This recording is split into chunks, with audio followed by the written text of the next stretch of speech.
Hello viewers, welcome to filmi craft. நான் உங்கள் அருண். இந்த எபிசோடில் மலையாள படமாக நம்மூர் தியேட்டர்ஸ்லேயே இன்னைக்கு வெளியாகிருக்கிற சத்தா பச்சா தி ரிங் ஆஃப் ரவுடிஸ் படம் எப்படி இருக்குது அப்படின்னு தான் இங்கே நம்ம பார்க்க போகிறோம். இந்த படத்துடைய கதை என்ன அப்படின்னு கேட்டிங்கன்னா, மானி அப்படின்னு சொல்லி ஒரு மிகப்பெரிய ரெஸ்லர் ஒருத்தர் இருக்காப்புல. அவர் அடிக்கிறதுக்கு அன்னைக்கு டேட்டுக்கு ஆளே இல்லை. அதுக்கப்புறம் வால்டர் அப்படின்னு சொல்லி இன்னொரு மிகப்பெரிய ரெஸ்லரு ஃபார்ம் ஆகுறாரு. அந்த மானியவே சும்மா புரட்டி எடுக்கிறாப்புல. இப்போ வால்டரை விட்டால் அந்த ஜில்லாலேயே மிகப்பெரிய ரெஸ்லரே கிடையாது. வால்டருக்கு 3 பசங்க. ஆனால் எல்லாருமே அவருடைய சொந்த பசங்க, இல்லை கூட பிறந்த பசங்க அப்படியெல்லாம் கிடையாது. ஏன் எப்படி அந்த 3 பசங்க அவருக்கு அப்படிங்கிறதெல்லாம் ஒரு பெரிய விளக்கம் ஒன்று படத்தில் கொடுக்கப்பட்டிருக்கோம். நீங்கள் அங்கே போய் பார்த்தே தெரிஞ்சுக்கங்க. அதே நேரத்தில் அந்த மானி இருக்கார் இல்லையா, அவருக்கு செரியன் அப்படின்னு சொல்லி ஒரு பையன் ஒருத்தன் இருக்கான். அந்த செரியனுக்கு, ஏண்டா எங்கள் அப்பாவை தோக்கடிச்சா உங்கள் அப்பா பெரியவனா, ஏன்னா எங்கள் அப்பா எவ்வளோ ரெஸ்லர் தெரியுமா அப்படிங்கிற மாதிரி சின்ன வயசுல இருந்தே இந்த செரியனுக்கு இந்த வால்டருடைய பசங்க மேலே ஒரு வன்மம் இருந்துக்கிட்டே இருக்கு. ஆனால் வால்டருடைய பசங்களை பொறுத்தளவுக்கு, ஏன்பா நம்ம அப்பாவுடைய லெகசியை காப்பாற்றுற மாதிரி நம்மளே ரெஸ்லிங் மேட்ச் எல்லாம் ஏன் கண்டக்ட் பண்ணக்கூடாது அப்படின்னு சொல்லி ஒரு ஐடியாவை கையில் எடுத்து அவங்க களத்தில் இறங்குறாங்க. இதுக்கப்புறம் இந்த கதையில் என்னதான் நடந்தது, இதுதான் இந்த படத்துடைய மொத்த கதையை. இந்த படத்தை பொறுத்தளவுக்கு இந்த படத்துடைய இயக்குனரான அத்வைத் நாயர் இருக்காரு. அவர் ரெஸ்லிங் அப்படிங்கிற தீம்ல இருந்து அப்படி இன்ஸ்பயர் ஆகி தான் கடைசியாக இந்த கதைக்கு அறைவாயிருக்காரு. உண்மையாக சொல்லணும்னா அதுதான் இந்த படத்துடைய மிகப்பெரிய பலமே.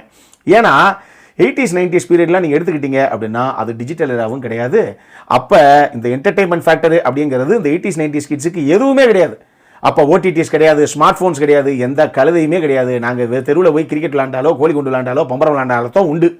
அதை விட்டுட்டா எங்களுக்கு இருக்கிற ஒரே என்டர்டெயின்மெண்ட் இந்த டிவி தான். அதுலயும் அந்த டிவியில் நைட்டு 10-10:30 ஆச்சு அப்படின்னா ரா அப்படின்னு ரெஸ்லிங் மேட்சஸ் ஆரம்பிப்பாங்க. திங்கக்கிழமைனா ரா, செவ்வாய்க்கிழமை அப்படின்னா ஸ்மாக் டவுனு, வியாழக்கிழமை அப்படின்னா பாட்டம் லைன், வெள்ளிக்கிழமை அப்படின்னா வெலாசிட்டி அப்படின்னு போட்டு அதை ரீடெலிகாஸ்ட் பண்ணுவாங்க சாட்டர்டே சண்டே. அது வரைக்கும் திருப்பி பார்த்துக்கிட்டே உட்காந்துருப்போம். ஏன்னா நமக்கு இருந்த ஒரே என்டர்டெயின்மெண்ட்டே அது மட்டும்தான். அதனால நமக்குன்னு எல்லாருக்கும் 80s 90s கிட்ஸு 99% எனக்கு தெரிஞ்சு 100% யாரை வேணாலும் கேளுங்க, அவங்களுக்கு ஒரு ஃபேவரட் ரெஸ்லர் ஒருத்தர் இருப்பார். என் தலைவனை தொட்டுக்க முடியாது தெரியுமில அப்படின்னு.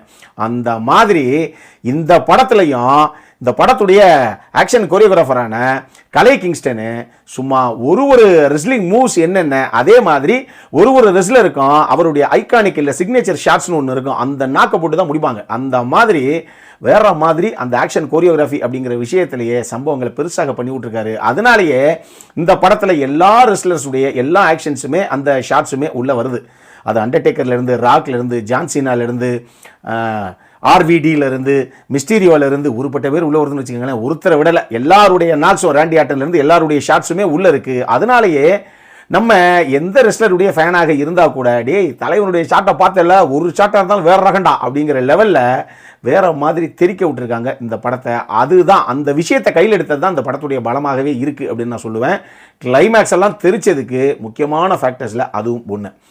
இன்னொரு விஷயம், ஒரு படத்தில் வில்லன் கேரக்டர் ப்ராப்பராக எழுதி அதை சாலிடாக நீங்கள் உட்கார வச்சிட்டீங்க அப்படின்னாலே அந்த படம் பெருசாக ஜெயிச்சிடும். இந்த படத்தில் வில்லனாக அந்த செரியன் அப்படிங்கிற அந்த கதாபாத்திரம் இருக்கு இல்லையா, அந்த கேரக்டர் ஆரம்பத்திலிருந்து சகுனி மாதிரி எதையும் பெருசாக பண்ணாது. கத்தி கபடான்லாம் கையில் தூக்காமல் சகுனி வேலையாகவே பண்ணும். ஆனால் டுவர்ட்ஸ் கிளைமேக்ஸ் போகும்போது எப்படி சார்பட்டா பரம்பரையில் நம்ம டான்சிங் ரோஸ் கேரக்டர் வந்து டிரான்ஸ்ஃபார்ம் ஆகுமோ அந்த மாதிரி வேறு லெவலுக்கு டிரான்ஸ்ஃபார்ம் ஆகி, வாய்ப்பே இல்லை சார் என்ன மாதிரி ஒரு கேரக்டரைசேஷனே அப்படிங்கிற லெவலில் கொண்டு வந்து அந்த செரியன் கேரக்டர் நிறுத்தியிருப்பாங்க. அந்த மாதிரி ப்ராப்பராக எழுதப்பட்ட ஒரு வில்லன் கேரக்டர் இந்த படத்தில். அதே நேரத்திலேயே வழக்கமாக அந்த பெரிய ஹீரோஸோட படத்தை பேன் இண்டியாவை நாங்கள் ப்ரெசென்ட் பண்ணுறோம், இது பேன் இண்டியா படங்க அப்படின்னு சொல்லி ஸ்டேட்டுக்கு ஒரு ஆளை வாலண்டியராக வண்டியில் ஏற்றி, சார் உங்களுக்கு ஒரு செம்ம கேமியோ இருக்குது அப்படின்னு சொல்லி படத்தில் உள்ளே எடுத்து விடுவாங்க. ஆனால் அவர் வர்ற சீனு ஏன்பா அதை நடித்தோம் அப்படிங்கிற அளவுக்கு அவருக்கே தோணும். அந்த மாதிரி பல படங்கள் ரீசெண்டாக பெரிய பிரச்சனைக்குள்ளாச்சு, உங்களுக்கு தெரியும் நினைக்கிறேன். அந்த மாதிரியெல்லாம் இல்லாமல் ஒரு கேமியோ அப்படிங்கிறது எப்படி வைக்கணும் அப்படிங்கிறது இந்த படத்தை பார்த்து தெரிஞ்சுங்க.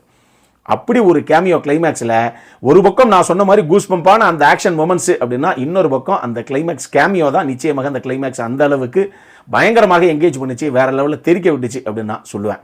படத்தில் முதல்ல முக்கியமான கேரக்டர் 3 தான். ஒன்று அர்ஜுன் அசோகன், இன்னொன்று நம்ம ரோஷன் மேத்யூ, 3வது வைஷாக் நாயர். 3 பேருமே அந்தந்த கதாபாத்திரத்துக்கு பெர்ஃபார்மன்ஸுங்கிற லெவலில் தேவையான விஷயங்களை பண்ணுறது இருக்கட்டும், முதல்ல ஃபிட்னஸாகவே ஃபிசிக்காகவே அந்தளவுக்கு மெயின்டைன் பண்ணியிருந்தாங்க. எல்லாருக்குமே கிட்டத்தட்ட 6 பேக் இருக்குது அப்படிங்கிற லெவலுக்கு அந்த ஃபிசிக்கை மெயின்டைன் பண்ணியிருந்தாங்க. அதுவே ரொம்ப உண்மைக்கு நெருக்கமாக, பரவாயில்லைங்க இவங்களாம் ரெஸ்ட்லெஸ் ஆகலாம் அப்படிங்கிற ஒரு ஃபீலை நமக்கு கொடுத்துச்சு. நான் சொல்கிறது இந்த முக்கியமான லீட் கேரக்டர்ஸ், வில்லன் கேரக்டர்ஸ் எல்லாம் நம்ம பார்க்கும்போது. இது போக வேதிகா ஸ்ரீகுமார் அந்த குட்டி பொண்ணு செம்மையான ஒரு பெர்ஃபார்மன்ஸ். பல இடங்களில் அந்த கதாபாத்திரம் ரொம்ப அழகாக உள்ளே வந்துட்டு போன கதாபாத்திரம். அந்த பொண்ணு ரொம்ப பெர்ஃபார்மன்ஸில் அழகாக அந்த வயசுக்கு எந்த அளவுக்கு பெர்ஃபார்ம் பண்ணணுமோ அதை தாண்டி அந்த பொண்ணு பெர்ஃபார்ம் பண்ணியிருந்தது. ரொம்ப நல்லா பண்ணியிருந்தா அந்த பொண்ணு. அந்த பொண்ணுக்கு அடுத்து நம்ம சித்திக்கு சொல்லலாம், இன்னும் கார்மன் எஸ் மேத்யூ, இந்த மாதிரி ஒரு சில கதாபாத்திரங்கள் உள்ள செம கேட்சியாக உள்ளே வந்துட்டு போகிற கதாபாத்திரங்கள், 4 சீன் வந்தாலும் நறுக்குன்னு வந்துட்டு போகிற கதாபாத்திரங்கள் அங்கங்கே இருக்க தான் செய்யுது. எல்லாருமே அவங்க எடுத்துக்கிட்ட அந்த கதாபாத்திரத்தை ரொம்ப கனக்கச்சிதமாக கொண்டு வந்திருக்காங்க. இன்னொரு பக்கம் இந்த படம் சால்டான ரைட்டிங் அப்படின்னு ஒரு பக்கம் சொன்னால், இன்னொரு பக்கம் சவுண்டான மேக்கிங். அதுக்கு முக்கியமான காரணம் ஆனந்த் சி சந்திரனுடைய சினிமோட்டோகிராஃபி, விஷுவல்ஸ் எல்லாம். குறிப்பாக கிளைமேக்ஸ் ஆக்ஷன் சீக்வென்ஸ் எடுத்துக்கங்க, ஃபுல்லாக ஷேக்கிங் மூமெண்ட்ஸ் தான். ஸ்டெடிக்காம கிம்பலாம் தெரியல, வச்சு உருட்டிருப்பாப்ல 4 பக்கமும். 2 பேர் சண்டை போட்டுட்டு இருக்கும்போது குறுக்கால் நெருக்காலையும் கேமரா அங்கிட்டு பூந்துட்டு வரும். அட்டகாசமாக இருந்தது. அந்த ஷேக்கி மூமெண்ட் தான் உண்மையாக நம்மளே ரிங்குக்குள்ளே இருக்கிறோம் அப்படிங்கிற ஒரு ஃபீலை கொடுத்தது. அதே மாதிரி பிரவீன் பிரபாகருடைய கட்ஸு, எப்பயுமே ஆக்ஷன் கொரியோகிராஃபி, சினிமோட்டோகிராஃபி, எடிட்டிங், இது 3 ரொம்ப ரொம்ப முக்கியம் ஒரு ஆக்ஷன் சீக்வன்ஸ் அதகலமாக நமக்கு வர்றதுக்கு. இதை தாண்டி முஜிப் மஜிதுடைய பேக்ரவுண்ட் ஸ்கோரிங் அதுவும் அட்டகாசமாக இருந்தது. ஈவன் சங்கர் ஈஷான் லாய் தான் வந்து சாங்ஸ் பண்ணியிருக்காங்க. சாங்ஸுமே உள்ளவுக்கு நாட் ஸோ பேட், அந்த அளவுக்கு நல்லா தான் இருந்தது. தேட்டரில் பார்க்கும்போது நல்லா தான் இருந்தது, வெரைட்டி நம்பர்ஸாக. எனக்கு இந்த படத்தில் முதல்ல அர்ஜுன் அசோகனுக்கும் ரோஷன் மேத்யூக்கும் இடையிலான அந்த கான்ஃப்ளிக்ட் என்ன அப்படிங்கிறத இவங்க ஆரம்பத்திலேயே சொன்னதுனாலேயே அது இன்ட்ரோல் பிளாக் மிகப்பெரிய ஹை மூமெண்ட்டாக நம்ம என்ஜாய் பண்ணுற அளவுக்கு வந்தது அப்படிங்கிற மாதிரியே தோணுச்சு. அதே மாதிரி அந்த வால்டர் அப்படிங்கிற கேரக்டர் யாரு அப்படிங்கிறது எங்கேயுமே இவங்க பெருசாக காட்டாம வெறும் அனிமேஷன் மாதிரியே ஸ்டார்டிங்கில் இவங்க காட்டினதுனாலேயே அது கிளைமேக்ஸில் மிகப்பெரிய அளவில் கூஸ் பம்பாக மாறுச்சு. இது ரெண்டுமே ரொம்ப ரொம்ப ஸ்மார்ட்டான ஐடியாஸ் அப்படிங்கிற மாதிரியே எனக்கு பட்டுச்சு. சரி, இதெல்லாம் ஒரு பக்கம் இருக்கட்டும். இந்த படத்தில் அப்போ எல்லாமே தாறுமாறா அப்படின்னு கேட்டிங்கன்னா, ஒரு சில விஷயங்கள் இவங்க இன்னும் கொஞ்சம் ப்ராப்பராக ஒர்க் அவுட் பண்ணியிருக்கலாம். ஒன்று, இந்த படம் முதல்ல கதைக்களம், நிறைய கதாபாத்திரங்கள் எல்லாத்தையும் எஸ்டாப்ளிஷ் பண்ணிட்டு எல்லாருக்கும் இடையில் இருக்கக்கூடிய ரிலேஷன்ஷிப் என்ன, இவங்களுக்குள்ள என்னதான் கான்ஃப்ளிக்ட் அப்படிங்கிறது எல்லாத்தையும் இவங்க சொல்லி முடிக்கிறதுக்கு ஒரு டைம் ஒன்று எடுத்துக்கிறாங்க. கண்டிப்பாக கொஞ்சம் செல்ஃப் எடுக்கலையோ, எங்க எப்போ படம் பரபரன்னு ஆரம்பிக்கும் அப்படிங்கிற மாதிரி ஆரம்பத்தில் ஒரு ஃபீலை இந்த படம் கொடுக்கத்தான் செஞ்சது. எனக்கு டெஃபினட்டாக லேகாகத்தான் இருந்தது. இந்த படம் முதல்ல ஒரு 1/2 மணி நேரம் 35 நிமிஷம் வரைக்கும் அப்படி தான் இருந்தது. அதுக்கப்புறம் தான் படம் ஃபயர் ஆகி கிளைமேக்ஸ் வரைக்கும் ஃபயராக தான் போகும். அந்த மாதிரி போச்சு. இன்னொரு விஷயம், இதில் ரோஷன் மேத்யூவாக இருக்கட்டும், இல்லை நீங்கள் அர்ஜுன் அசோகனாக இருக்கட்டும், அந்த 2 பேரும் யாரை வேணால் எடுத்துக்கலாம். இவங்களுக்கும் வேதிகா ஸ்ரீகுமாருக்கும் இடையிலான அந்த ஒரு எமோஷனல் மொமெண்ட் இருக்கு இல்லையா, உண்மையாக அது பெருசாக இவங்க கிரியேட் பண்ணியிருக்கலாம். எனக்கு என்னவோ அந்த மாதிரி ஒரு சில விஷயங்கள் ட்ரை பண்ணியிருக்காங்களோங்கிற மாதிரி தான் தோணுது. ஆனால் நமக்கு பெருசாக எந்த ஒரு எமோஷனல் கனெக்டையுமே அது கொடுக்கல. அது இன்னும் கொஞ்சம் ப்ராப்பராக பெட்டராகவே ஒர்க் அவுட் பண்ணியிருக்கலாம். இவ்வளோ விஷயங்களை பண்ண இந்த டீமு அந்த எமோஷனல் சைடையும் இன்னும் கொஞ்சம் ப்ராப்பராக இன்னும் எழுதி அதை அழகாக ஸ்க்ரீனில் கன்வெர்ட் பண்ணியிருக்கலாமோ அப்படிங்கிற மாதிரியே எனக்கு ஒரு ஃபீல். மொத்தமாக இந்த படம் எப்படி இருக்குது அப்படின்னு கேட்டிங்கன்னா, இது ஆகா ஓகோ படம் அப்படின்னு நான் சொல்கிறேனோ இல்லையோ, டெஃபினட்டாக நீங்கள் தேட்டரில் பார்க்கக்கூடிய ஒரு படம் தான். போய் பார்க்கணும் அப்படிங்கிறவங்க தாராளமாக ஒரு தடவை பார்க்கலாம். அதுலேயும் நீங்கள் நான் சொன்ன மாதிரி 80-90s எரா வச்சு அந்த நபர்களாக இருந்து ரெஸ்லிங் எல்லாம் பைத்தியகாரத்தனமாக பார்த்து என்ன மாதிரி தம்பியவே தூக்கி பெட்டை விரிச்சு வச்சு போட்டு 4 ஷாட்டு போடுற ஆளாக இருந்தீங்க அப்படின்னா கண்டிப்பாக உங்களுக்கெல்லாம் இந்த படம் பெருசாக அவங்க எங்கேஜ் பண்ணக்கூடிய ஒரு படமாக இருக்கிறதுக்கு வாய்ப்புகள் இருக்குது. அடல் கானடை பொறுத்தளவுக்கு இந்த படத்தில் அப்படி எதுவும் கிடையாது. தாராளமாக ஃபேமிலியோட பார்க்கக்கூடிய படம் தான்.